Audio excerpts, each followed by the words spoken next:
Ont été encore comblés par tous ces artistes et puis par cette association multiple entre musique et lettres à travers des concerts lecture, des concerts théâtre, concerts spirituels, concerts littéraires et concerts bande dessinée.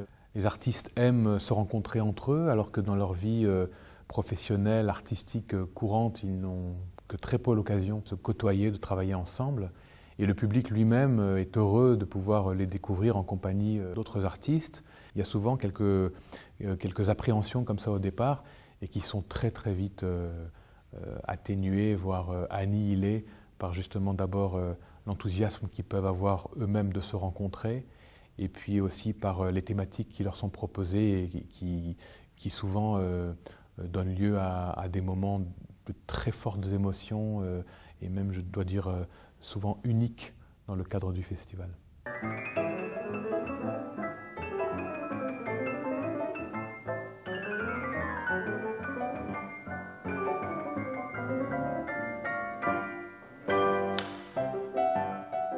Je trouve que l'initiative de Pascal Amoyel est excellente, d'associer le texte et la musique, c'est vraiment une belle idée.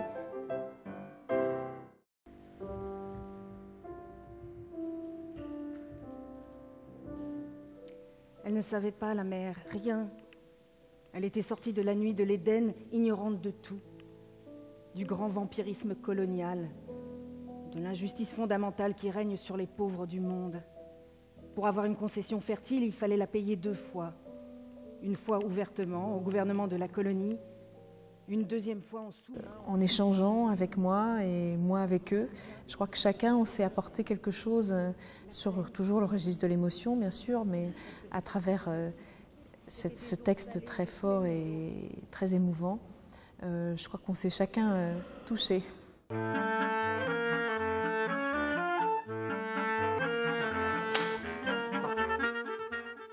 On veut désacraliser un petit peu la musique classique, faire éclater un petit peu cette espèce de froideur que peut dégager un concert classique. Au tout début, on s'était totalement imaginé un spectacle avec le chat, donc on s'est dit très bien, il y aura le chat. Et nous, on fera notre métier de musicien, c'est-à-dire qu'on interprétera la musique. On savait que Philippe Geluck était clarinettiste amateur.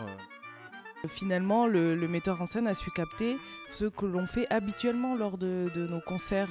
Évidemment, c'est beaucoup moins théâtralisé. C'est pas Jean-Sébastien Bach qui aurait fait ça. Quand on voit ce qu'il a noirci, une feuille de papier celui-là, il a détruit à lui seul à peu près la moitié de la forêt amazonienne.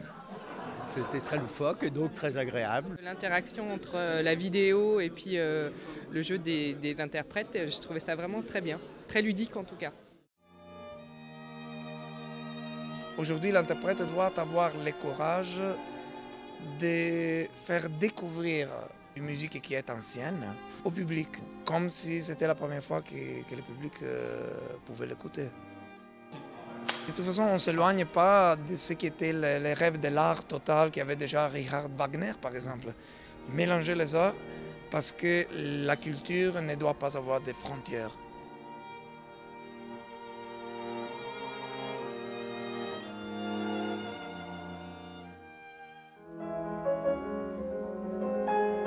Mais quelle humiliation lorsque quelqu'un près de moi entendait une flûte au loin et que je n'entendais rien, ou lorsque quelqu'un entendait le berger chanter et que je n'entendais rien non plus.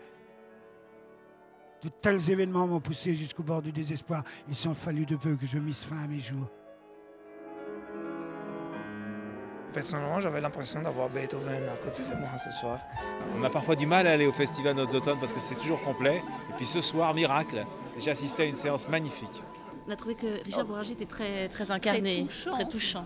Je trouve que Bohringer a une présence, une voix extraordinaire. Comme on fait son lit, on se couche.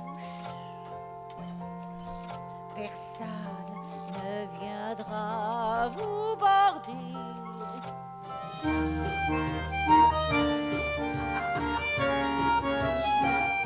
Le bandoneon, c'est quand même un instrument qui est né en Allemagne, donc il a sa pertinence dans le spectacle, il trouve son identité. Je trouve qu'on est dans une période qui est un peu un non-sens. On a l'obligation de retrouver du sens si on veut donner un avenir et si on veut avoir comme ça le sentiment d'une utopie. Est-ce qu'on peut vivre sans utopie? Je ne crois pas.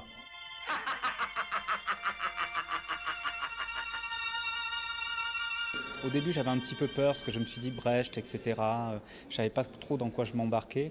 Et puis au final, la mise en scène, le travail en plus d'insérer de la vidéo, de la musique, le bandoneon, le jeu des acteurs et tout, ça m'a vraiment, vraiment plu. Quand j'étais petit, je voulais être magicien.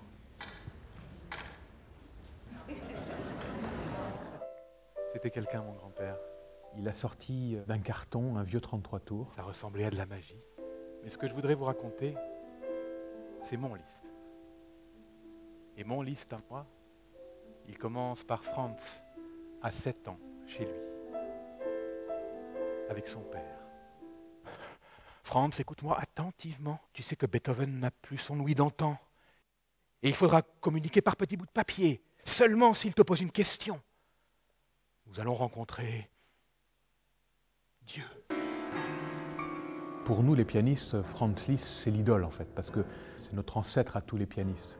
C'est lui, en fait, qui invente le récital, c'est lui le premier qui joue par cœur, c'est le premier qui joue tout le répertoire, c'est le premier qui entre seul en scène, qui joue seul en scène, qui place le piano, qui l'ouvre. Enfin, c'est un génie absolu. Il faut savoir que la notoriété de Franz Liszt était telle qu'à côté, Elvis Presley ou les Rolling Stones ne feraient pas le figure. Franz n'est pas heureux dans cette vie de pianiste. À 15 ans, il va dire à sa mère qu'il veut abandonner le piano. Il se sent peu à peu aspiré par le silence. Et finalement, à 35 ans, un jour, il se tourne vers son public et leur dit « Ce soir était mon dernier concert ». Il ferme son clavier, il ne reviendra jamais plus sur scène. Fantastique, formidable. Et avec lui, j'ai appris à aimer Liszt, à aimer Chopin, à aimer tous ces romantiques-là. C'est un spectacle d'une grande générosité et il contribue conséquemment pour que la musique soit accessible au plus grand nombre.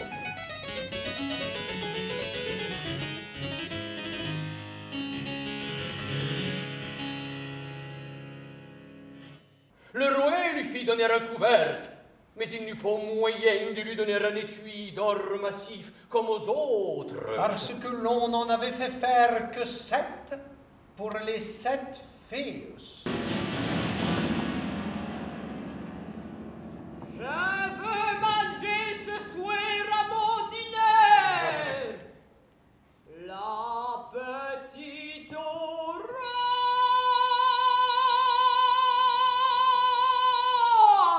Puisqu'il faut mourir, laissez-moi un petit moment pour me recueillir et prier Dieu. Ce programme que je fais ici aujourd'hui, c'est un programme que je fais un peu en tournée parce que moi je suis quelqu'un de très curieuse et j'aime des répertoires différents et j'avais envie de faire un programme de la musique sacrée et en commençant avec la musique baroque, on a commencé avec Monteverdi et terminé avec les Negro Spirituals. Les gens aiment beaucoup Joshua with the Bell of Jericho.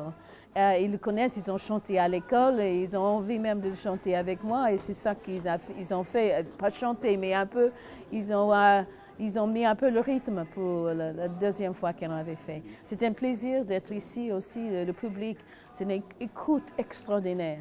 Pour moi c'est un énorme plaisir. J'adore ce festival, c'est merveilleux. D'abord, il y a toujours un renouvellement, une variété de programmes extraordinaires. Vous êtes fier de votre festival? Ah oui, bon, c'est une belle réussite. Moi, je juge aussi à la fréquentation. On doit avoir un taux de fréquentation de 80 à 90% sur chaque spectacle, donc c'est remarquable. Peut-être un des grands secrets pour vraiment fédérer le public avec les concerts classiques, c'est de leur donner cette possibilité d'être un peu au cœur de ce que nous on vit. Toi comme chanteur, moi comme chef d'orchestre et musicien. Et c'est vrai que là, c'est assez exceptionnel parce que je pense que le public est pratiquement dans la même situation qu'un musicien de l'orchestre. Je joue un peu avec le public. Et j'aime bien ce contact avec les gens, puisqu'à l'opéra, on n'a pas ce contact-là, on est quand même séparés par la fosse. En général, les artistes, on a un peu peur de cette proximité, mais là, elle a marché. Donc ça, c'est vraiment un très bon point dans ce festival.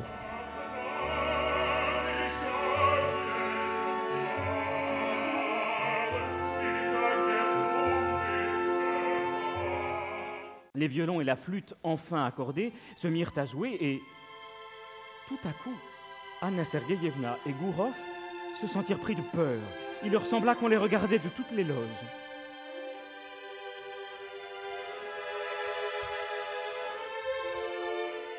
Fabuleux. C'était magique, voilà. On ne peut pas dire autre chose. Avec cette littérature qu'on ne connaît pas forcément très bien, j'ai trouvé que c'était bien associé. On en avait les frissons tellement c'était beau. Les mots qui sonnent très très justes avec la musique, un superbe orchestre, un chanteur au-dessus de tout, vraiment un régal.